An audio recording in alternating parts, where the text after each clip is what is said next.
ఆధ్యాత్మ రామాయణంలో బాలకాండలో థర్డ్ సర్గ. ఇక్కడ శ్రీరామ అవతార ఘట్టము, అలాగే శ్రీరాముడు యొక్క బాల్య లీలల గురించి చెప్పబడి ఉంది.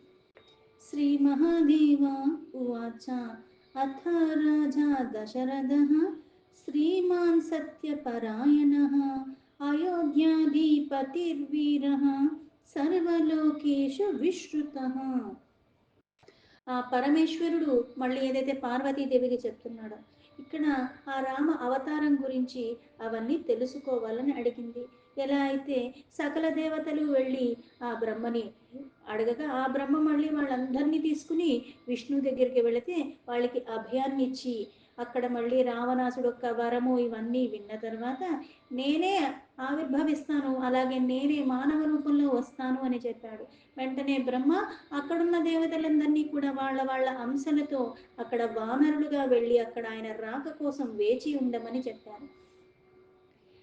ఇలా సకల దేవతలు, పర్వతాలు, వృక్షాలు ఇట్లా ఆయుధాలుగా తీసుకుని యుద్ధం చేయటానికి వీలుగా ఉన్నంత బలవంతులైన వానర రూపంలో ధరించి అక్కడ స్వామి యొక్క సహాయార్థమై ఆయన రాక కోసం నిరీక్షించేలాగా వాళ్ళు వెళ్ళారు అని.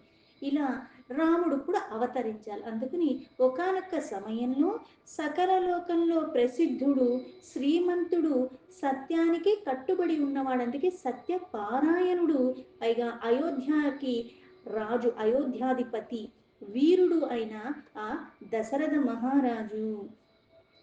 సో అనపత్యత్వా దుఃఖేన పీడితో గురుమేకధా వశిష్టం స్వాకులాచార్యమభివాద్యేదమబ్రవీతు. ఇన్ని రకాలుగా అన్నీ ఉన్నప్పటికీ కూడా ఆయనకి పిల్లలు లేని కారణంగా చాలా దుఃఖానికి లోబడి ఉన్నాడు. అప్పుడు అతడు తన కులగురువు ఆచార్యుడు అయిన వశిష్ఠుల వారికి నమస్కరించి ఆయనతో ఇలా దశరథ మహారాజు చెప్పాడు. స్వామిన్ పుత్రాః కథం మే స్యుః సర్వలక్షణలక్షితాః పుత్రహీనస్య మే రాజ్యం సర్వం దుఃఖాయ కల్పతే. ఆ వశిష్ఠుల వారిని దశరథ మహారాజు, స్వామి సకల శుభ లక్షణాలతో సంపన్నంగా ఉన్న కొడుకులు ఎలా కలుగుతారు? ఇక్కడ నాకు కొడుకులు కావాలి అని అడగలేదు. శుభ లక్షణాలతో అంటే ఏదైతే మనకి ఇతర పురాణాల్లో చెప్పినా సరే, ఎక్కడ చెప్పినా ఏం చెప్తారు? సత్ సంతతి ఉంటే మన జీవితం సుఖప్రాయంగా ఉంటుంది. సంతతి ఉన్నారు కానీ వీళ్ళు దుష్టత్వంతో కూడుకుని ఉన్నప్పుడు, మనల్ని బాధకి గురి చేసే వాళ్ళు అయినప్పుడు అటువంటి సంతతి ఉన్నా ఒకటే, లేకపోయినా ఒకటే. అంటే పిల్లలు లేకపోవడమే సుఖం అని కూడా చెప్తూ ఉంటారు. ఎందుకు? ఏవైతే మన పూర్వీకుల దగ్గర నుంచి వీళ్ళందరూ కూడా కొన్ని కొన్ని ఏవైతే సంపాదించుకున్నారు, పేరు ప్రతిష్ట ఇవన్నీ కూడా, అవి నాశనం చేసే విధానంగా ఉంటారు, కలంకం తెచ్చే విధానంగా ఉంటారు, భ్రష్టు పట్టించేలాగా ఉంటారు. దుష్టుడైన వాడు పుత్రుడుగా ఉండటం కన్నా కూడా అసలు పుత్రుడు లేకపోవటమే సుఖము అన్న భావనలు. అందుకే ఇక్కడ సర్వ లక్షణాలు లక్షణంగా ఉన్న కుమారులు కలగాలి. అది ఎలా కలుగుతారు? అందుకు తగిన ఉపాయాన్ని కూడా చెప్పండి. పుత్రుడు లేకపోవటం వల్ల ఈ రాజ్యం అంతా కూడా నాకు దుఃఖ స్వరూపంగానే అనిపిస్తున్నది. తతో అబ్రవీత్ వశిష్ఠస్వం భవిష్యంతి సుతాస్తవ చత్వారః సత్వసంపన్న లోకపాల ఇవ పరాః. అప్పుడు దశరథ మహారాజు అడిగిన దానికి ఆ వశిష్ఠుల వారు మళ్ళీ ఆయనతో ఇలా చెప్తున్నారు. సాక్షాత్తు ఆ పరలోక పాలకుడైన ఇలా సమర్థవంతులైన అటువంటి వాళ్ళు, పైగా సత్వ సంపన్నులు అంటే సాత్విక గుణం సంపన్నంగా ఉన్నవాళ్ళు, అంటే సద్గుణాలన్నీ సంపన్నంగా ఉన్నవాళ్ళు, అటువంటి వాళ్ళు నలుగురు పుత్రులు మీకు కలుగుతారు అని చెప్పాడు. శాంత భర్తారమానీయ ఋష్యశృంగం తపోధనం అస్మాభిః సహితః పుత్ర కామేష్టిం శీఘ్రమాచరః. నలుగురు పుత్రులు కలుగుతారని చెప్పటమే కాకుండా ఇది మళ్ళీ కలగాలంటే వెంటనే శాంతాదేవి యొక్క భర్త తపోధనుడు అయిన ఋష్యశృంగుణ్ణి పిలిపించి మాతో పాటుగా అతని ద్వారా పుత్రకామేష్టి అన్న యజ్ఞాన్ని మీరు చెయ్యటం ద్వారా అని మీకు కలుగుతాయి ఫలితంగా అని వశిష్ఠులు వారు దశరథ మహారాజుకి చెప్పారు. తథేతి మునిమానీయ మంత్రిభిః సహితః శుచిః యజ్ఞకర్మ సమారేభే మునిభిర్వీత కల్మషేన.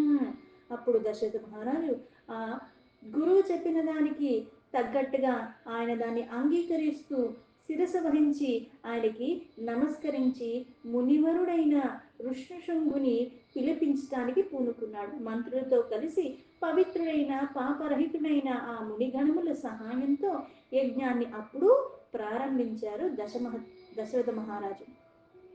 శ్రద్ధయా హూయమానిఘ్నో తప్తజాంబూనగప్రభః పాయసం స్వర్ణపాత్రస్థం గృహీత్వోవాచ హవ్యవాట్.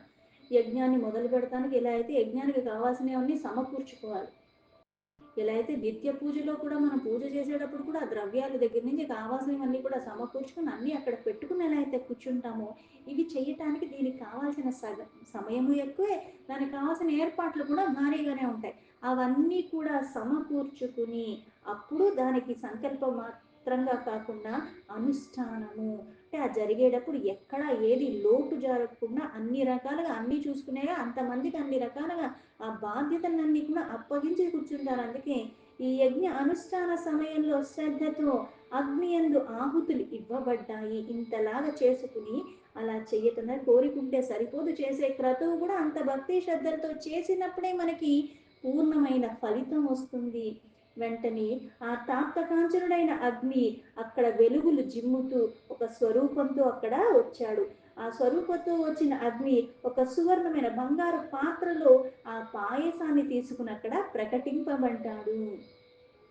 గృహాన పాయసం దివ్యం పుత్రీయం దేవ నిర్మితం లప్ససే పరమాత్మానం పుత్రత్వేన సంశయః. దశరథ మహారాజుని చూసి ఆ అగ్ని నుంచి ఉద్భవించిన ఆ పురుషుడు, ఓ రాజా, ఇది దేవతల చేత తయారు చేయబడిన పుత్రప్రధాయిని అయిన దివ్య పాయసము. దీనిని తీసుకుని దీని ద్వారా నీకు సాక్షాత్తు పరమాత్ముడే పుత్రుడి రూపంలో మీరు పొందగలరు, ఇందులో సందేహం లేదు అని చెప్పాడు. ఇత్యుక్త్వా పాయసం దత్వా రాజ్ఞే సో అంతర్దధీనలః వవందే మునిశార్దూలో రాజా లబ్ధ మనోరథః. అగ్నిదేవుడు ఎప్పుడైతే అలా పలికి ఆ పాయసాన్ని రాజుగారికి ఇచ్చి మళ్ళీ అక్కడి నుంచి అంతర్ధానం అయిపోయారు. తర్వాత మహారాజు తన కోరిక నెరవేరేలాగా ఇప్పుడు అది ప్రసాద రూపంలో చేతికి చిక్కింది. అందుకని చక్కగా మునిశ్రేష్ఠులైన వశిష్ఠుడికి ఋష్యశృంగుడికి ఆయన నమస్కరించి వశిష్ఠారుష్యశృంగాభ్యామనుజ్ఞాతో దదౌ హవిః కౌసల్యాయే కైకేయ్య అర్ధమర్థం ప్రయత్నతః. ఆయన వాళ్ళ ఆదేశాన్ని తీసుకుని ఏదైతే లభించిందో దానికి చాలా ఆనందంగా వాళ్ళిద్దరికీ నమస్కరించి వాళ్ళ ఆదేశాన్ని తీసుకుని దశరథ మహారాజు ప్రయత్నపూర్వకంగా ఆ పాయసాన్ని 2 విభాగాలుగా చేశాడు. ఇక్కడ లీలగా చెప్తున్నాడు. 3 భార్యలు ఉంటే 2 ఎందుకు చేస్తాడు ఆయన? ప్రతిదానికి ఒక కారణం ఉంటుంది. పాయసాన్ని 2 భాగాలుగా సమానంగా విభాగం చేసేసాడు, విభజించి.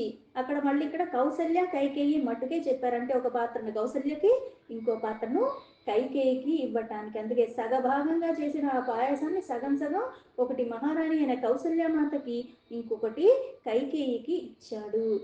తతః సుమిత్ర సంప్రాప్త జగద్రుక్నః పౌత్రికం చరు కౌసల్యాతు స్వభాగార్థం దదౌ తస్యై ముదాన్విత. అంటే ఈ ముగ్గురు కూడా పరమాత్మ లీల కాకపోతే అక్కడ ఏ అరమర లేకుండా అంతలాగా ఉండేవాళ్ళు. అందుకే వీళ్ళకు ఒక పాత్ర, ఎవరి పాత్ర వాళ్ళు తీసుకుని తాగేయచ్చు కదా, అలా చేయలేదు. అందరూ పుత్రులు ప్రసాదించాలన్న భావనతోనే, పుత్రులు కావాలన్న భావనతోనే ఉన్నారు. ఒకళ్ళ మీద ఒకళ్ళు అంత అనురాగంతో ఉన్నారు. అందుకుని ఆ దివ్యమైన పాయసం చేతికి రాగానే మళ్ళీ కౌసల్యాదేవి అందులో సగాన్ని సుమిత్రకి ఇచ్చింది. అలాగే కైకేయి కూడా సగ భాగాన్ని తీసి మళ్ళీ ఆవిడికి ఇవ్వటానికి పూనుకుంది. కైకేయీ చ స్వభాగార్థం దదో ప్రీతి సమన్విత ఉపభుజ్యాచరం సర్వాః స్త్రీయో గర్భ సమన్వితాః. ఏదైతే ఇంతకు ముందు చెప్పినట్టుగా నేనే నలుగురిలాగా సకల గుణాలతో ఇక్కడ 4 విభాగాలతో అంటే 4 అవతారాలతో నా అంశతోనే నేనే అక్కడ ఉంటాను అని చెప్పాడు. అది చెప్పటానికే ఇక్కడ అంటే ఆ పాయసాన్ని 4 భాగాలుగా చేసినట్టు అయింది. కౌసల్యాదేవి ఆనందంగా ఇచ్చింది, అలాగే కైకేయి కూడా ప్రేమతో సుమిత్రాదేవికి అందులో సగభాగాన్ని కూడా ఇచ్చింది. ఇప్పుడు వీళ్ళిద్దరి దగ్గర ఉన్నది ఒక్కొక్క భాగం, సుమిత్రాదేవి దగ్గర ఉన్నవి 2 భాగాలు. అందరూ కూడా ఆనందంగా వాళ్ళు భుజించారు, గర్భవతులయ్యారు. దేవతా ఇవ రేజుస్తాః స్వభాసా రాజమందిరే దశమే మాసి కౌసల్య సుషువే పుత్రమద్భుతం. ఆ ముగ్గురు రాణులు కూడా ఆ రాజభవనమందు తమ తమ దేహకాంతులతో దేవతలతో సమానమైనట్టుగా శోభాయమానంగా ఉన్నాడు. తర్వాత 10వ మాసం రాగానే కౌసల్యాదేవి కంటే ముందుగా కౌసల్యాదేవి, ఆ కౌసల్యాదేవికి ఒక అద్భుతమైన బాలకుడు పుట్టాడు. మధుమాసే సీతే పక్షే నవమ్యాం కర్కటే శుభే పునరుక్ష సహితే ఉచ్ఛస్తే గ్రహ పంచకే.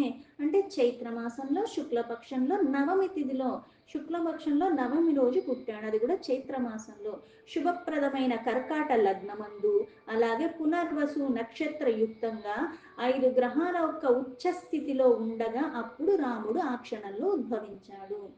మేషాం పూషణే సంప్రాప్తే పుష్పవృష్టి సమాకులే అవిరా సిజ్జగన్నాథ పరమాత్మ సనాతన.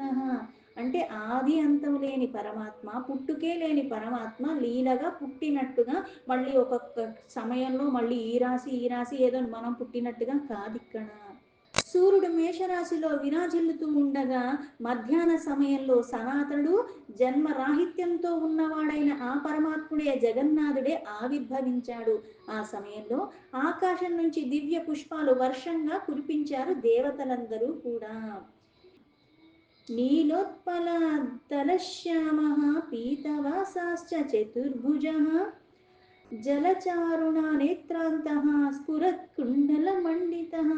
ఆ శిశువు పుట్టగానే ఎలా ఉన్నాడు అంటే నల్ల కలువరేకులతో సమానమైన ఆ వర్ణంలో, ఆ రంగులో ఉన్నాడు.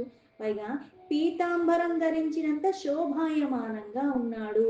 ఇక్కడ 4 భుజములు కలిగి ఉన్నాడు. పైగా ఆయన నేత్రాలు ఎర్ర కమలాలలాగా శోభాయమానంగా ఉన్నాయి. చెవులందు కాంతి పెంచేలాగా అటువంటి కుండలాన్ని కలిగి ఉన్నాడు. అంటే పుట్టగానే శిశువు ఏమన్నా ఆభరణాలతో పుడతాడా? పుట్టడు కదా. కానీ ఎందుకు ఇలా వర్ణిస్తున్నారు? ఎందుకు అంటే ఆ పరమాత్మ స్వరూపమే ఇక్కడ ఉన్నది అని చెప్పటానికి. భక్తితో ఎలా అయితే చరాచర జీవరాశంలో ఆత్మరూపంలో ఉన్నది పరమాత్మయే, కానీ మనలాంటి అజ్ఞానులు దాన్ని తెలుసుకోగలరు అంటే లేదు. నాకు అక్కడ కుక్కే కనపడుతుంది, ఇక్కడ కాకే కనపడుతుంది, నాకు ఆ భేదమే ఉంటుంది, నేను భేదభావంతోనే చూస్తాను. ఈ రూపం వేరు, ఆ స్వభావం వేరు, ఈ లక్షణాలు వేరు, అది వేరు, అది చేసే పని వేరు, ఇది చేసే పని వేరు అన్నట్టుగానే నేను చూస్తాను. కానీ అవ్యక్తంగా ఉన్న పరమాత్మ వ్యక్తమైన ప్రతిదానికి మూలమైన వాడు, ఆధారమైన వాడు, అందులో తానున్నాడు కాబట్టి దానికి ఒక ఆకారం వచ్చింది, అందులో తానున్నాడు కాబట్టి అది కొన్ని చెయ్యగలుగుతున్నదన్నదాన్ని గ్రహించలేను. ఇక్కడ శిశువు రూపంలోనే ఉన్నాడు, కాకపోతే ఆ పరమాత్మ స్వరూపమే ఇక్కడ కనపడుతుంది. ఎవరికి కనపడుతుంది? జ్ఞానులకు కనపడుతుంది.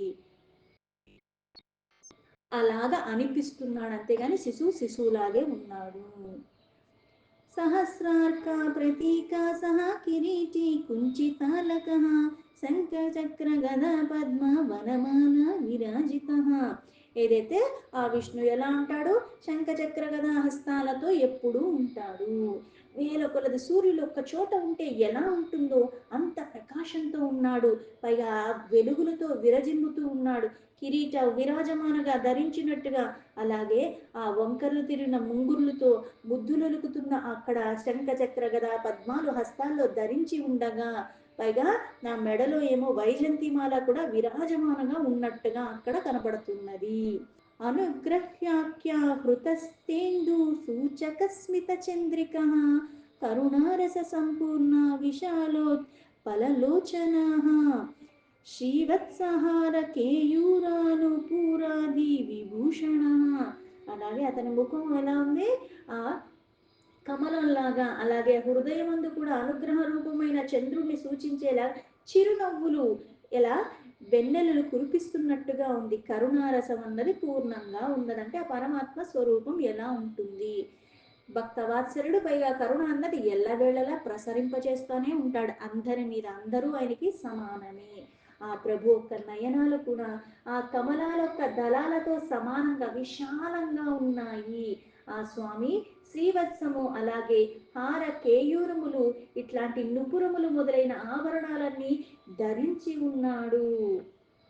పుట్టిన బుట్టి ఇవన్నీ ధరించి ఉంటాడా, ఉండే అవకాశం ఉందా అంటే సాధారణమైన వాడికి లేదు. ఇక్కడ కూడా లేదు. కాకపోతే మానవ మాత్రుడిగా తాను కూడా వచ్చాడు. కానీ వచ్చింది ఎవరు? పరమాత్మ. అంటే ఆ పరమాత్మను దర్శించుకునేంత భక్తి యోగ్యత ఉన్నవాడికి అక్కడ అలా కనపడుతున్నాడు అన్న భావన. దృష్ట్వాతం పరమాత్మానం కౌసల్య విస్మయాకుల హర్షశ్రూపూర్ణ నయన నత్వా ప్రాంజలిరబ్రవిత్.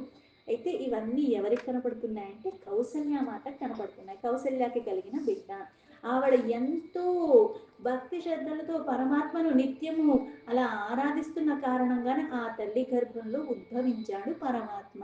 పుణ్యం అన్నది పూర్ణంగా ఉంటే గాని ఇటువంటివి జరగవు. ఆ భక్తి అంతగా ఉన్న కారణంగా ఈవిడికి అక్కడ శిశువు రూపంలో ఉన్న ఆ శిశువులో ఈ పరమాత్మ అలాగా ఆయన లక్షణాలు, ఆయన రూపాలు, ఆయన ఆభరణాలు ఇవన్నీ ఆవిడ దర్శిస్తుంది. అందుకే ప్రత్యక్షంగా ఆ పరమాత్మనే చూసినట్టుగా కౌసల్యాదేవి అంతులేని ఆశ్చర్యానికి లోబడిపోయింది. ఆమె కళ్ళ నుంచి ఆనంద అశ్రువులు నిండిపోయినాయి. అంటే ఆనందంతో నీరు కారిపోతున్నాయి కంట్లోంచి. అది చూస్తుంది, నిజమా కాదా, పైగా నాకు కలిగిన బిడ్డ ఆ పరమాత్మయేనా అన్న ఇందులో ఉండిపోయింది. అందుకని చేతులు జోడిస్తూ నమస్కరిస్తూ అలా ఉండిపోయి అప్పుడు మళ్ళీ ఆ పరమాత్మను స్తుతిస్తుంది కౌసల్యాదేవి. దీంతో ఆధ్యాత్మ రామాయణంలో బాలకాండలో థర్డ్ సర్గాలో 19 శ్లోక సంపూర్ణం.